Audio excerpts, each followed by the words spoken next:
Hello and welcome to Commodity Champions, your weekly dose of what's brewing in the commodity space. I'm Manisha Gupta. Well, first up, India's palm oil imports surged 74% to 763,000 tons in the month of May this year, and this is from 439,000 tons a year ago.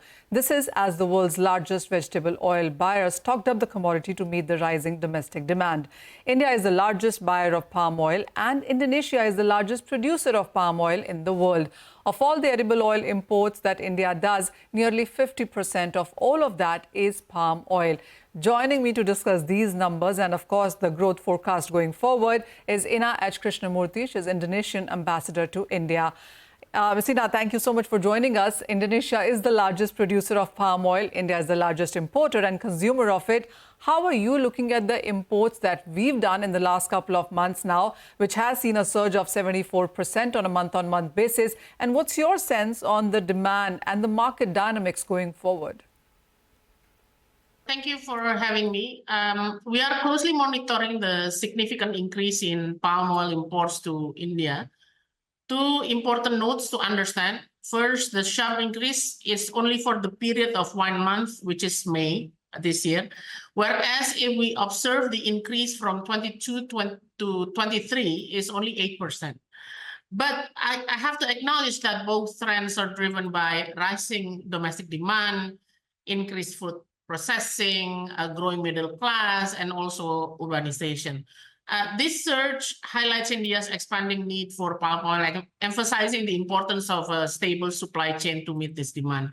We also know the information that we receive from the Solvent Extractors Association, stating that the supply chain disruption in major edible oil producing countries like Argentina, Brazil, Russia, and Ukraine are causing the surge of import of palm oil in India. These disruptions underline that the vulnerability of global supply chain to geopolitical tensions and other challenges. And in response, Indonesia and other palm oil producing nations, Malaysia, Colombia, and so forth, are committed to ensuring consistent production capacity, maintaining supply chain integrity, and optimizing transportation and logistics. These efforts aim to meet the growing global demand, with India being a crucial partner. My next point is taking lessons from the disruptions in other edible oil supply chains. We recognize the importance of anticipating and mitigating potential impacts on the palm oil trade, including market speculation and stockpiling that can further influence price volatility. We also believe that any kind additional disruptions in the supply chain may result in more volatility and uncertainty. By addressing these challenges proactively, Indonesia hopes that we would establish a more resilient and reliable supply chain for palm oil. Well, that's good to hear. But what's also your sense on the future projections and the kind of imports that India will continue to see in coming years? Is there any calculations that you've been working with? We have collaborated with India in continuing that product or strengthening that production domestically, because seeds and productivity we also need to learn because of the climate change, because of the disruption of global dynamics and so forth. But in the future, if you may recall, last year, I think India successfully hosted the G20 presidency. India promote life, and it was overwhelming welcome by all members and observers.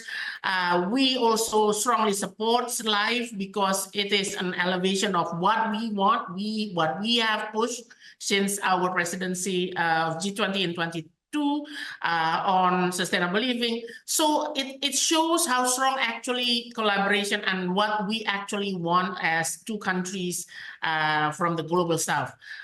From that notion, I think to answer your question is, I would like to again express in the future, not so far away, in the near future, the collaboration between both countries on sustainability, be it in live or more technical level issues such as palm oil production, is part and parcel of our efforts in enhancing our diplomatic ties. More importantly, we want to address the global concerns on deforestation, on climate change, and as well as promoting the Sustainable Development Goals. So I think by committing to sustainability, both countries can strengthen their bilateral relations. Now we're entering 75 years. And also we promote inclusive growth because palm oil always involves smallholders. So while you have spoken about sustainability and deforestation concerns, but there are various global dynamics at play here. I mean, post-COVID, we did see Indonesia also get into some sense of protectionism, but all of that dust is settled now. How are you looking at the global trade, and also what's your sense on pricing going forward? Because the palm oil prices have been very volatile, especially in this year. For the demand, I think we learned since past, many years that edible oil, it's actually not depend on so much on one particular edible oil. Is pull and push factor in the regard of edible oil. So I believe that with the strong demand from India, not only for edible oils, but also for industry, I think the demand on edible oil, including palm oil, I want to highlight palm oil because Indonesia is the biggest producer, but not forgetting that edible oil means also other edible oil. I think it will be increasing, be it in the form of edible oil, but also as the raw materials of many products like cosmetics, like medicine, and so forth. And secondly, like I said to you, I mentioned since the beginning that we need to anticipate and mitigate potential impacts on any edible oil trade, because we can see that from COVID-19 and then after that war in Ukraine, and as well the war in Middle East, in Gaza, they make volatility of price as our main priority of concern. So I think in the future, there is a need of ensuring that the supply is sustained, the demand is also managed in a way, and at the same time, we also understood that productivity of edible oil is also the second main concern of all of us, since it is climate change in front of us. Apart from that, it also is about biofuels. And while, of course, India is looking at ethanol very strongly, and we're looking at it coming in from sugar and various grains, we do understand that when it comes to Indonesia, the mandated palm usage in ethanol is something that you seem to be doing quite well with. So what is it that you're looking at in sense of diversion of palm in ethanol there? The learning is not without challenge, I believe. The habit, I think that's why I mentioned about LIFE, because LIFE builds policy toolkit to enable people to adopt the sustainable consumption choices and habits.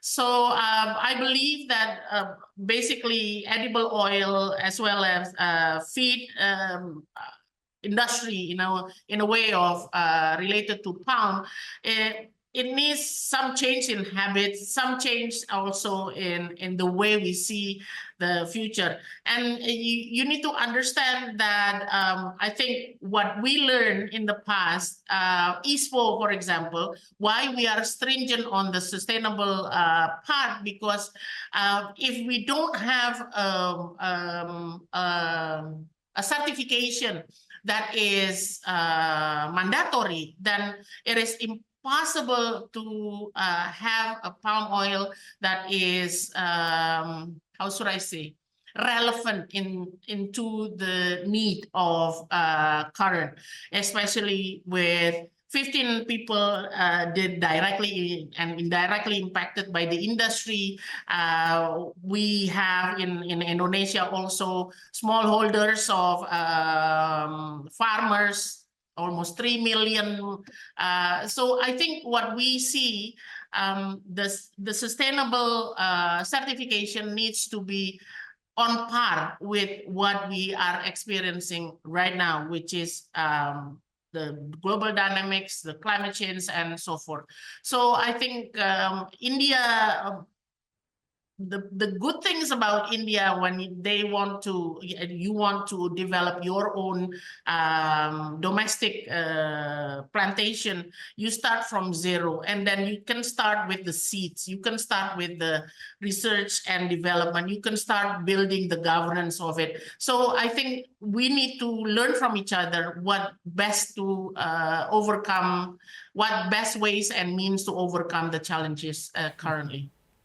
All right. One final question then. There's a new government at center and we are looking and preparing for the budget in July. Are there any expectations as a big partner when it comes to not just palm but various other commodities as well that you would perhaps have from the government reforms and budget?